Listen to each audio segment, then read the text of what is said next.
మారినాయి. లోకేష్ గారి red book blood book గా మారింది. అధికారంలోకి వీళ్ళు వచ్చిన దగ్గర నుంచి మనం చూసినట్టయితే సామాన్య ప్రజల దగ్గర నుంచి వైఎస్ఆర్ కాంగ్రెస్ పార్టీకి సంబంధించినటువంటి దాదాపు యాక్టివ్ గా ఉండేటువంటి ప్రతి గురించి మనం చూసుకున్నట్టయితే 2500 మంది వైఎస్ఆర్ కాంగ్రెస్ పార్టీ నాయకుల మీద అక్రమ కేసులు నమోదు చేశారు. దాదాపు 800 మంది మీద వైఎస్ఆర్ కాంగ్రెస్ పార్టీకి చెందిన వాళ్ళ మీద హత్యాయత్నం జరిగింది.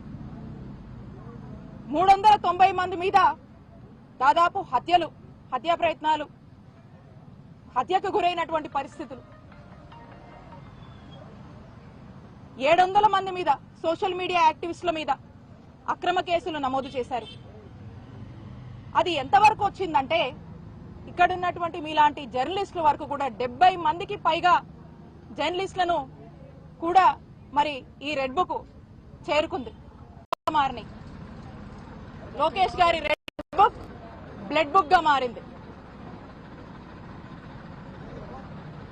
అధికారంలోకి వీళ్ళు వచ్చిన దగ్గర నుంచి మనం చూసినట్టయితే సామాన్య ప్రజల దగ్గర నుంచి వైఎస్ఆర్ కాంగ్రెస్ పార్టీకి సంబంధించినటువంటి దాదాపు యాక్టివ్ గా ఉండేటువంటి ప్రతి గురించి మనం చూసుకున్నట్టయితే 2500 మంది వైఎస్ఆర్ కాంగ్రెస్ పార్టీ నాయకుల మీద అక్రమ కేసులు నమోదు చేశారు. దాదాపు 800 మంది మీద వైఎస్ఆర్ కాంగ్రెస్ పార్టీకి చెందిన వాళ్ళ మీద హత్యాయత్నం జరిగింది. 390 మంది మీద దాదాపు హత్యా ప్రయత్నాలు, హత్యకు గురైనటువంటి పరిస్థితులు.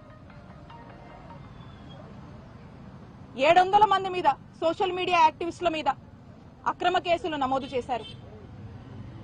అది ఎంతవరకు వచ్చిందంటే ఇక్కడ ఉన్నటువంటి మీలాంటి జర్నలిస్టుల వరకు కూడా 70 మందికి పైగా జర్నలిస్టులను కూడా మరి ఈ రెడ్ బుక్ చేరుకుంది.